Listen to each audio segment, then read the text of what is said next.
Hello दोस्तों, राधे राधे आप सभी को। और आप लोग कैसे हैं? आशा करती हूँ कि आप लोग अच्छे होंगे, स्वस्थ होंगे, मस्त होंगे दोस्तों। और ज़्यादा खा लिए नहीं जानो।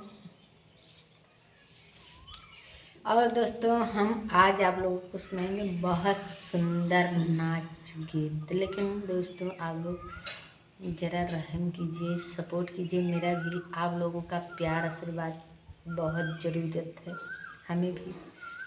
लेकिन दोस्तों, मोर पीछवारवा घाना बासवरिया बानावारी हो, बुआलाई मुरैला एक बोल बानावारी हो, बुआलाई मुरैला एक बोल बानावारी हो। तारा ससुर मोर डारलै खटीवा बानावारी हो, पार खै मुरैलावा कै बोल बानावारी हो, पार खै मुरैलावा कै बोल बानावारी हो। मोरे पीछवारवा घाना बासवरिया बानावारी हो, बुआलाई मुरैला एक बोल बानावारी हो, बुआलाई मुरैला एक बोल बानावारी हो। तारा जेठवा मोर डारलै खटीवा बानावारी हो, पार खै मुरैलावा कै बोल बानावारी हो, पार खै मुरैलावा कै बोल बानावारी हो, पार खै मुरैलावा कै बोल बानावारी।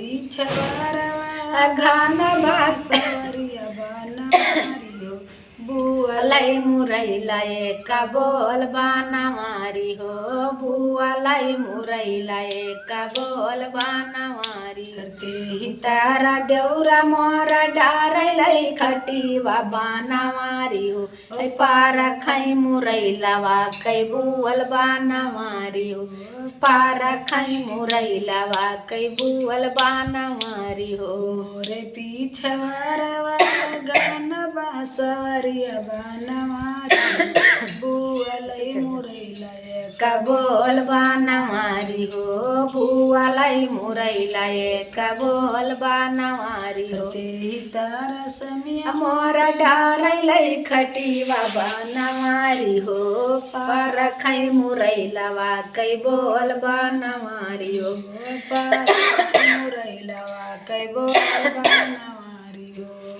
मोरे पीछवारवा घाना बासवरिया बानावारी हो, बुआलाई मुरैला एक बोल बानावारी हो, बुआलाई मुरैला एक बोल बानावारी हो।